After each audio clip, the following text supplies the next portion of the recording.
if you're going into a coaching relationship and you're like, I have no idea what I'm going to be talking about today, just to have that, hey, I would like to have a conversation about what my values are and my guiding principles. Great. Mhm. That, even if it doesn't feel like it's pertaining to any particular situation at that moment in time, that will pay dividends down the road. I'm Trisha Taylor, and this is the Leader's Journey podcast.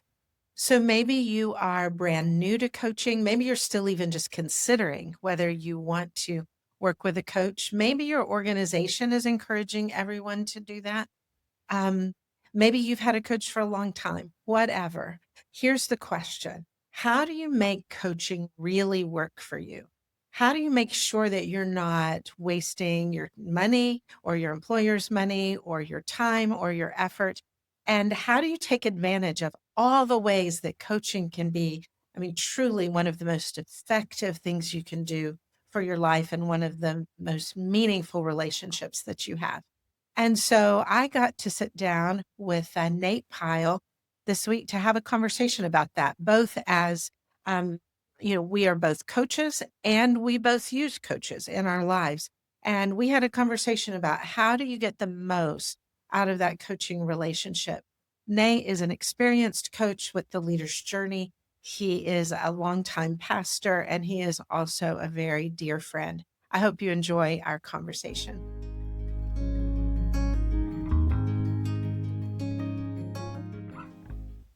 Hey, Nate, I'm really glad that we get to have this conversation today. It's always fun just to catch up. It's always fun to talk to each other. Before I hit record.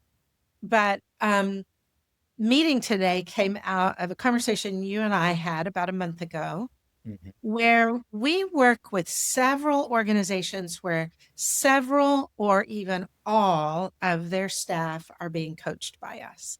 That's And great. so that means you've got people who maybe it wasn't their idea to get coached, a few maybe who are, um, maybe they're being required.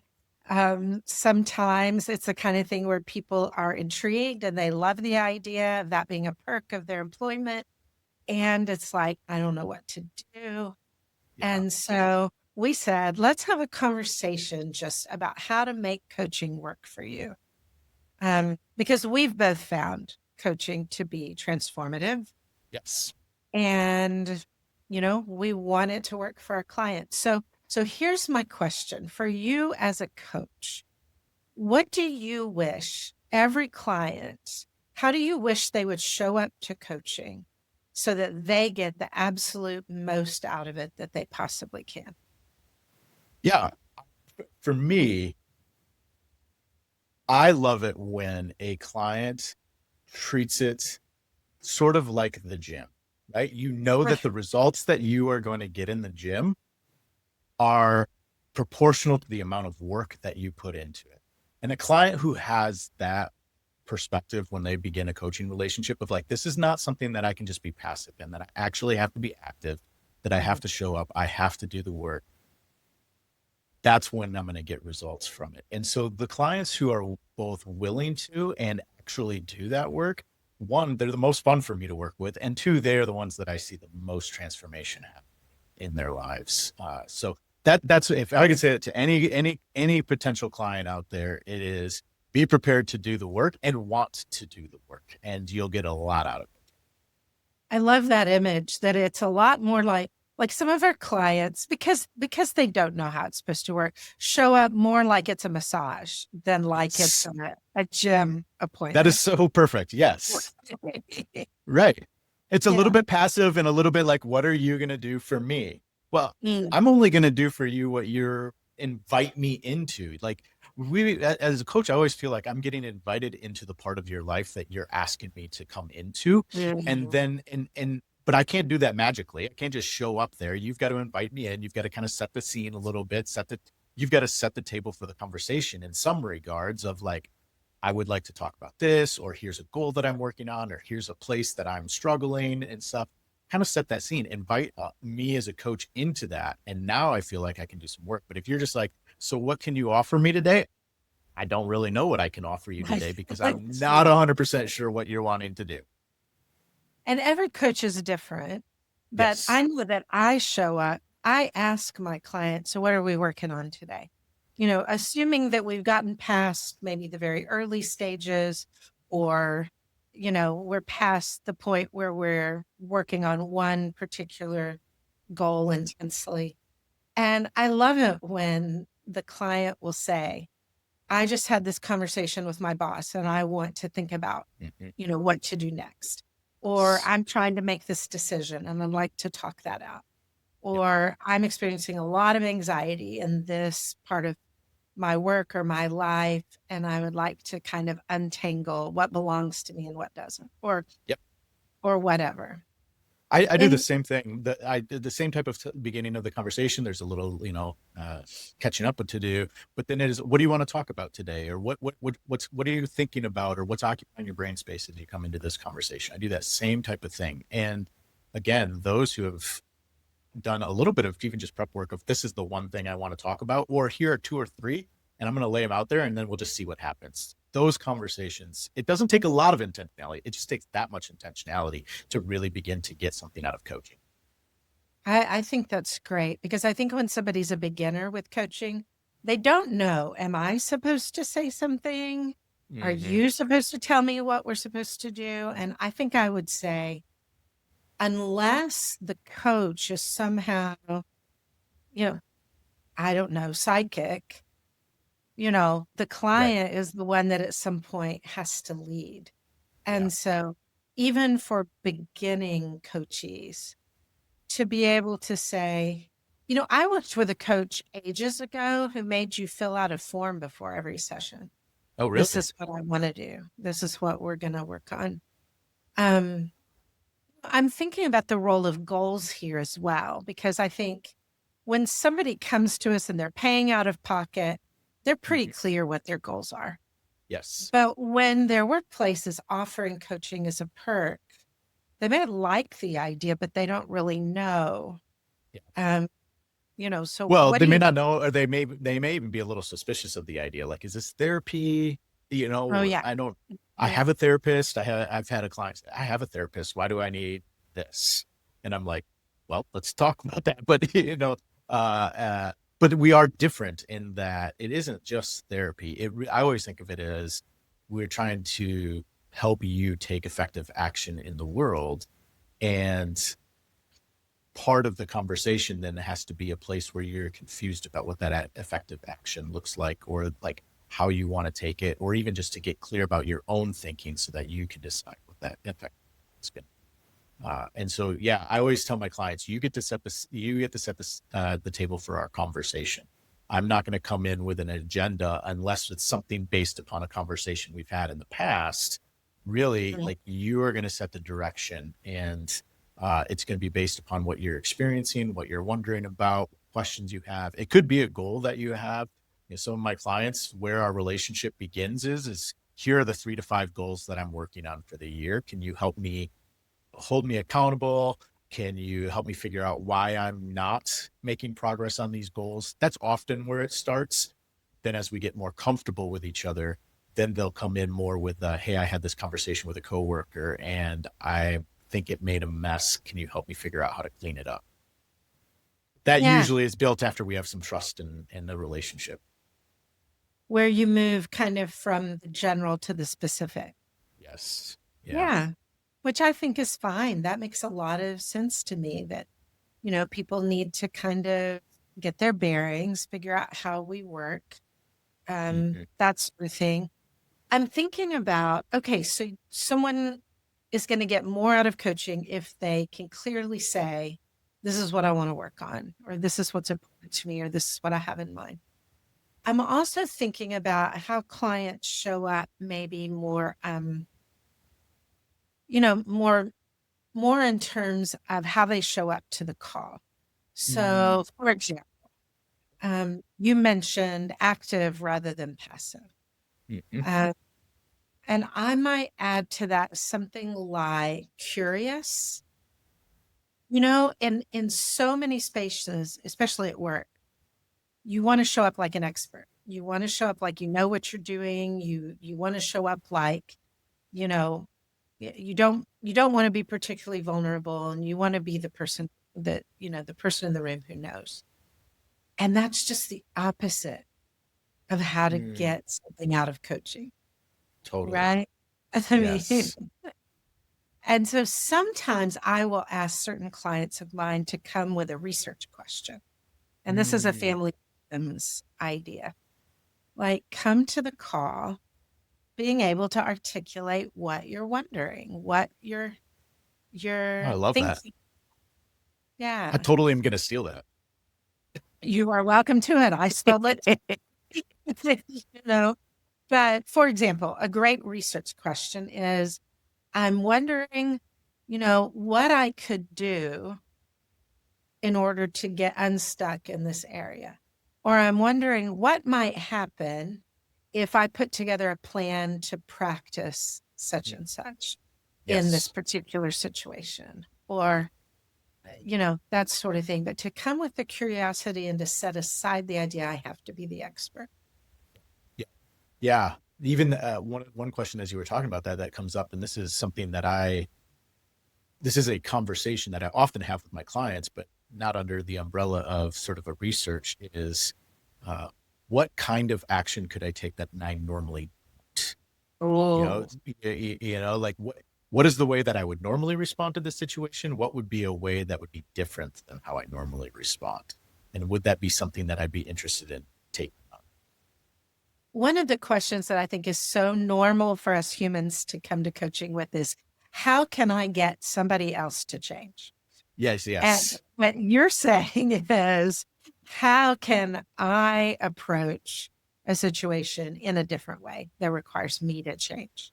Yes. Yeah, Yes. that's good. I I actually just I had a coaching call earlier today with someone who is working through a relationship with a coworker, and there was a period of time where they were just kind of unloading of everything that they were frustrated with and things they saw that the other person needed to do differently and all that. And I listened for a little bit. Eventually, where we took the conversation was, where can you show up in the way that you want to, regardless of how they show up? And I think that's coaching is often it helps you think about your own action and your own thoughts, thinking in situations, and to have that be, in the leader's journey language, defined and connected. It's self-differentiated. It's your action, it's your thinking, it's you living out of your values. And coaching can really help you get clear about what that is, and then do it. And where else can you get that? I mean, I have very few other places to get that. Yeah. My friends want to tell me how right I am and support, you know, um, Craig is more likely to say, and my dad and some other people in my life are more likely to say, well, what you ought to do is, and give me Right. suggestions.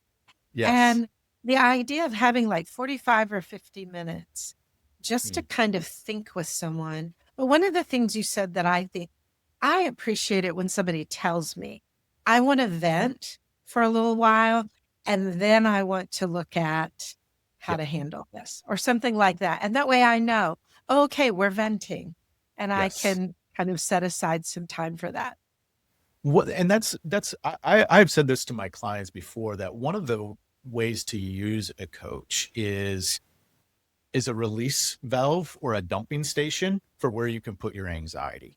So you have a conversation with a coworker or someone, and it gets highly anxious, or there's some situation where it's highly anxious. And rather than taking that anxiety and reacting back into the system and this creating the cycle of anxiety, so your anxiety, or they're feeding your anxiety, you're now feeding their anxiety, you just get to sleep. You can unload it onto your coach a little bit, whether it's Yeah. venting, whether it's whatever, and you're now dumping it outside the system, getting all that Mhm. energy out. And then the coach can help you then process how you want to respond in a less anxious manner in that situation. So then you go back into the system, Right.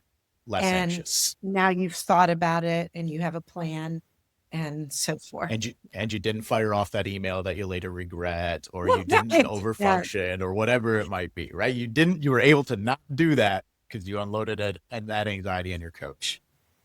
Yeah. I think that's the reason that a lot of the organizations that that bring us and do that because we're outside their system. Mhm. So we give a place for people to dump anxiety out, but not in the same way that you do with your friends and family, because your Right. coach is going to help you think and strategize and then go back Yes. in a healthier way, you know. Right. So, We talk about it in times. I know we've done in various conversations and podcasts on triangles and how triangles show up in anxious situations. And we've mentioned, you know, the idea of a constructive triangle.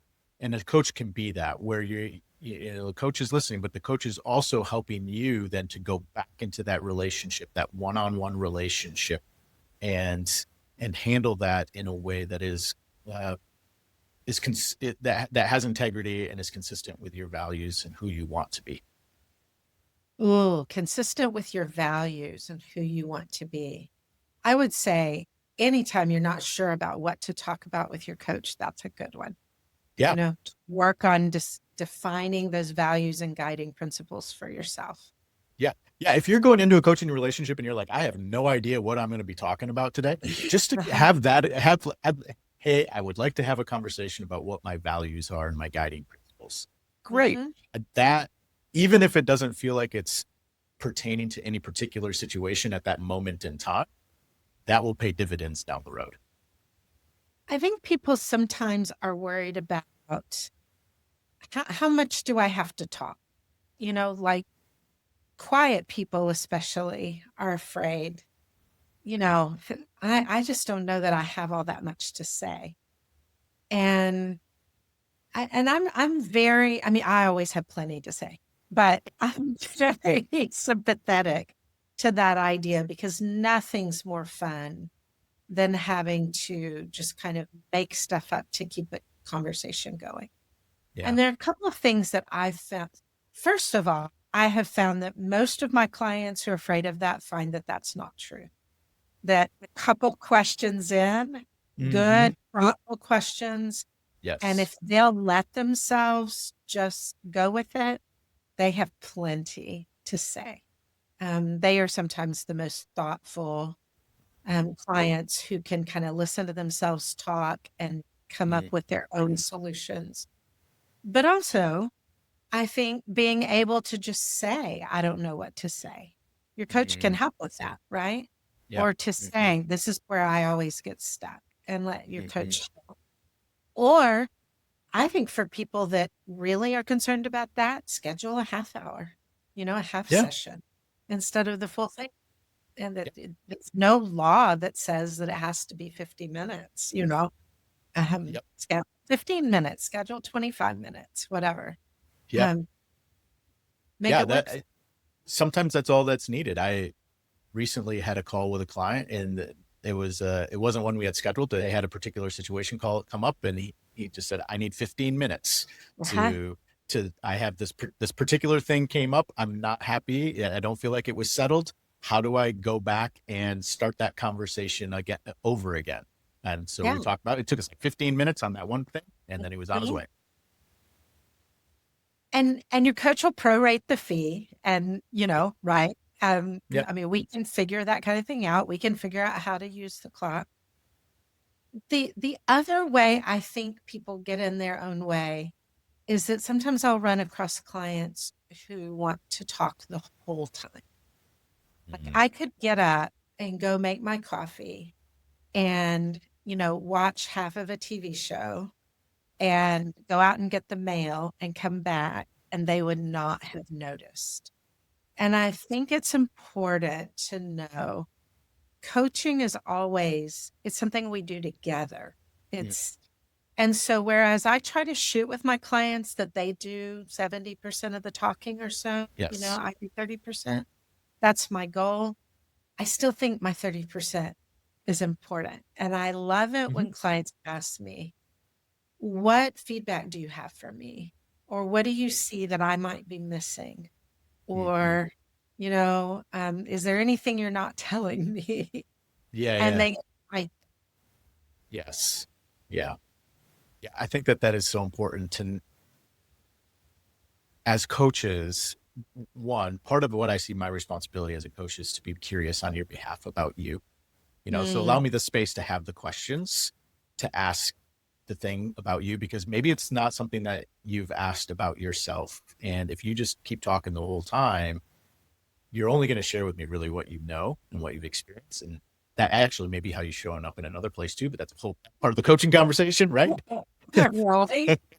but allow the coach to be curious about you on your behalf. That I think is really, that can be really, really helpful, because it gets you access to what you don't know that you don't know about.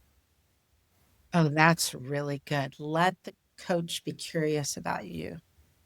I because we are, aren't we, as Yeah. coaches? I mean, we see so many things we would love to jump in on if we had the chance and if we sense the willingness. Here's a Mhm. thing that's a little bit controversial. Do you think that it's effective when people are required to get coaching?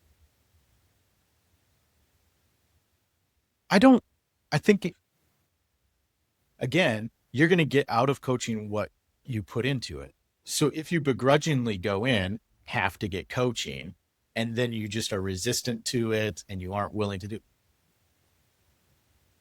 maybe. I mean, Yeah. I've had one or two clients in the past that started out that way, and I'm not going to say it's because of my super skill, but we were able to break down some of those barriers, and they Yeah. ended up finding value into it, and they showed up differently. Uh, but even if it is required of you, go, okay, it's required of you. So I'm going to get the most out of this that I can. And, Mhm. and to also, this is maybe something to work on too, to trust those that are requiring it. If they're requiring it, why are they doing it? Particularly when the clients we work with, like, we don't give any, that those conversations are confidential. So you're the Right. person they're not getting anything out of it other than saying you need to go. So they must see some value. So even if you're skeptical, even if it's not something that you maybe would have done on your own, Mhm. trust that the person who's saying, like, we're going to ask you to do this, is doing it because they see some value and they see some benefit for you as well as for the organization as a whole. And show up with that attitude, helping to, Mhm. I don't know, open you up to it. I like that. Because sometimes an organization will say, okay, everybody on such and such a team is getting coaching, so it's required in that way. And then sometimes it's targeted, Mm-hmm. we'd like for you to work with a coach on X, Y, or Z. And Mm-hmm. I personally am kind of a fan of that because I Mm-hmm. think it overcomes that barrier Mm-hmm. of, I don't know what to do. I don't know how Yeah. to make this work. And you get, like you said, you get past the first session or two and you see, oh, my coach is for me and they're going to work with me. And this is not going to be awful, you know. Right. Or Then my employer's not working some hidden agenda in through my coach or anything like that. why? Hmm. Yeah. Right. Exactly. Mm-hmm. Which is true.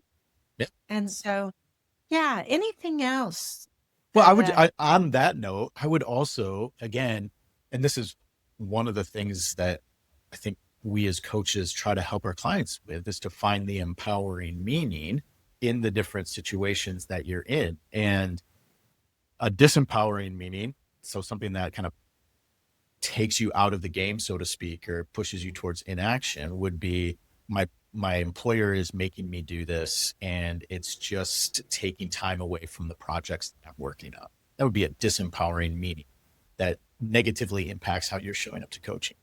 But an empowering meaning might be, uh, my my employer is investing in, mm, and and that means they value me and they value the work, and not only what I'm able to do right now, but they want to grow my capacity to do that even better, and to be have more impact on the organization as a whole. Okay, I'm going to then show up and try to live into that. And even, I mean, not to give away too much, it's going to affect you at the organization you're at and beyond, right? Coaching and has beyond. the ability to impact your whole life, because getting clear on your guiding principles at home are the same as at work. And I mean, they might be slightly different, but you being clear about what your guiding principles are is going to show up in every aspect of your life. You being able to be more defined and more connected It's going to impact you in your most intimate relationships and in your co-working relationships and everything. That's a great, take what you learn in coaching and take it everywhere. I Yeah. mean, that's the way to maximize the advantage right there. Just this morning, I was with a team and I coach one of the people on the team. And as we were talking, she said to the team, "Oh, I use this with my family all the time." And it was amazing how everyone in that group wanted to, they jumped on the chat to say, "I would like to hear more about that. How does that work?" Yeah. But that's a great way to make Yeah. it work for you. I think here's where I want to end. I wish that everybody could know.